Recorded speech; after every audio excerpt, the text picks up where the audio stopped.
I had long given up on marriage. I'd been an orphan all my life. So, I figured I'd just live alone. But then, an unknown girl called out to me. "You're my dad, right?" Next to her, a beautiful woman, tears welling up and covering her mouth, stared at me. This encounter was all of a sudden revealing a hidden truth. My name is John Middleton. I'm turning 38 this year, still a bachelor without even a girlfriend.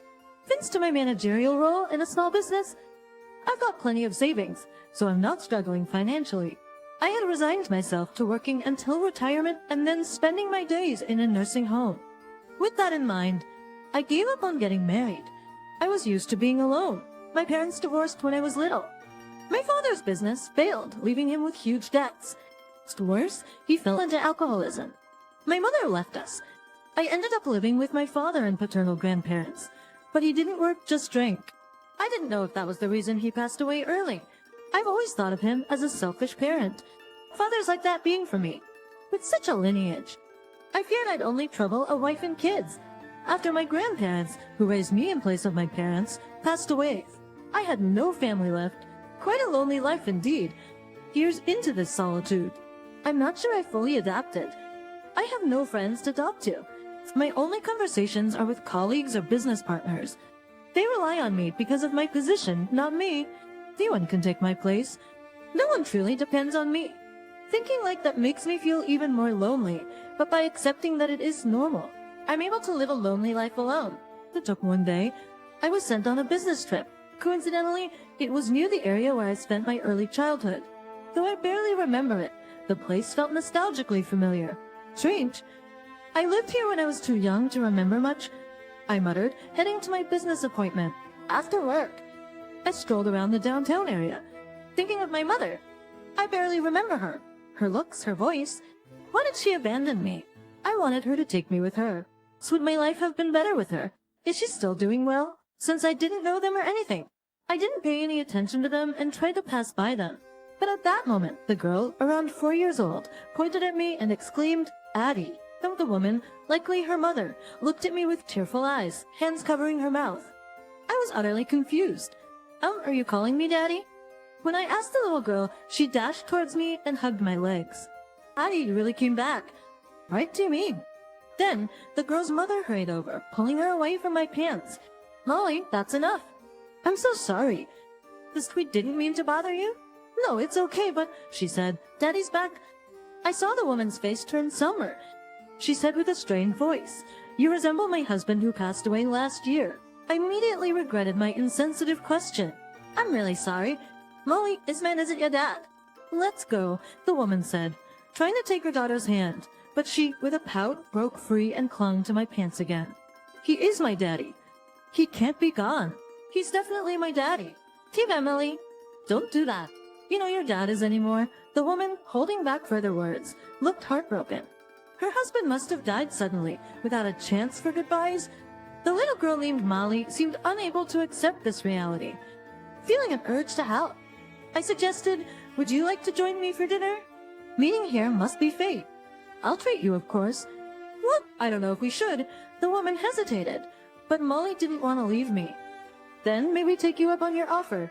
She accepted apologetically. I had no ulterior motive. Just hearing a daddy and feeling Molly cling to me, perhaps it made me happy. For the first time, I felt acknowledged in my lonely life.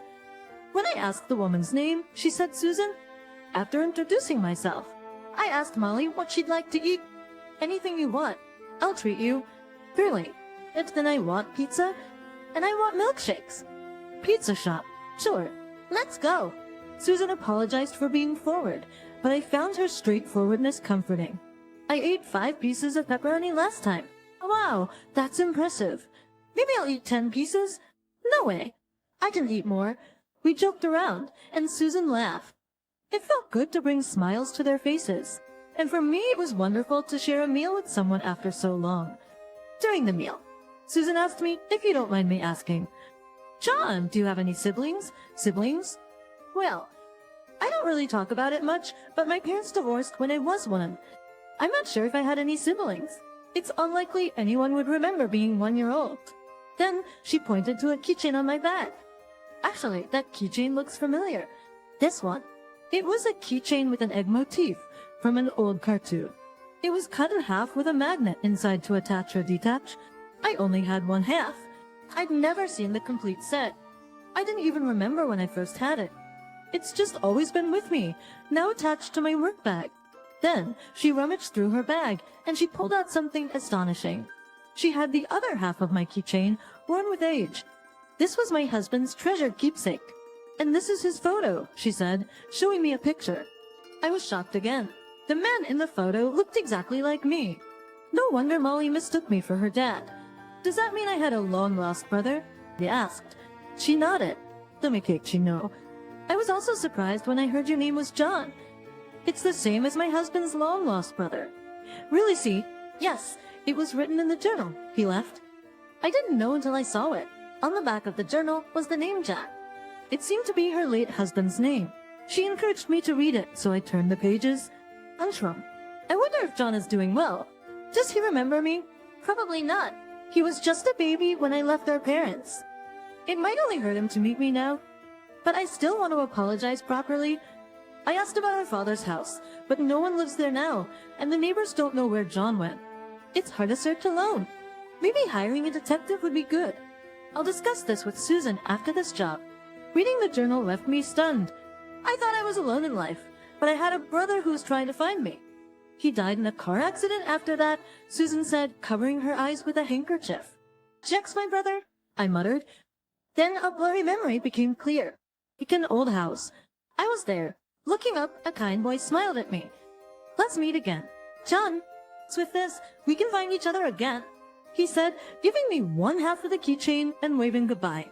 I remember. I had a brother. He always played with me. Are you okay, John? Susan asked. I suddenly came back to my senses. I apologized, and then she said, I live with my mother-in-law now. Jack's and your mom. She continued, your mom has always been concerned about you, especially since Jack passed. She always says she wants to meet you. Would you like to see her? My mother was alive and wanted to see me. A shocking fact, hard to accept. Now, after all this time, John. Susan looked into my eyes and said, I lost my parents when I was young. Oh, my father died from an illness when I was little, and my mother too. I still regret not being able to say goodbye properly. I can never meet them again. Just with her eyes downcast, bearing her sorrow. I wonder how much loss she had endured.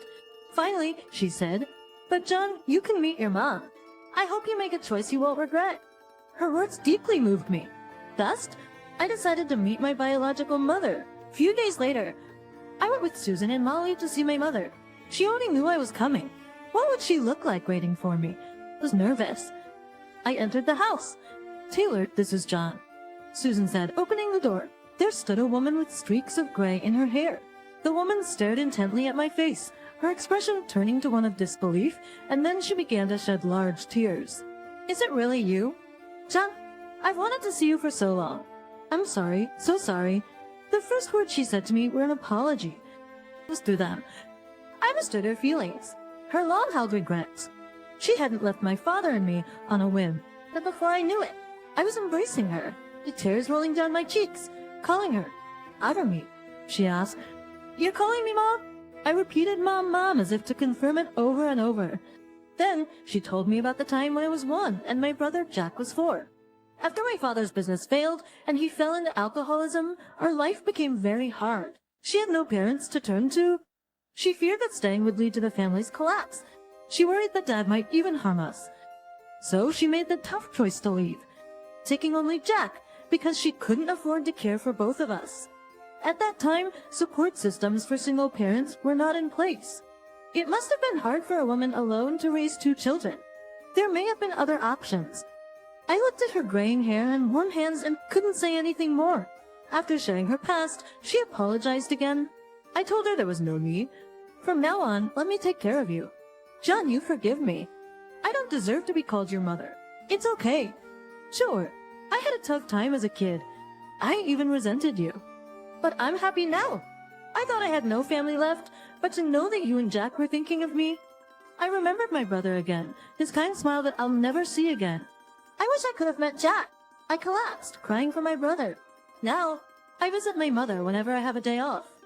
She has a bad back, so Susan has been her main support, but I've started helping too.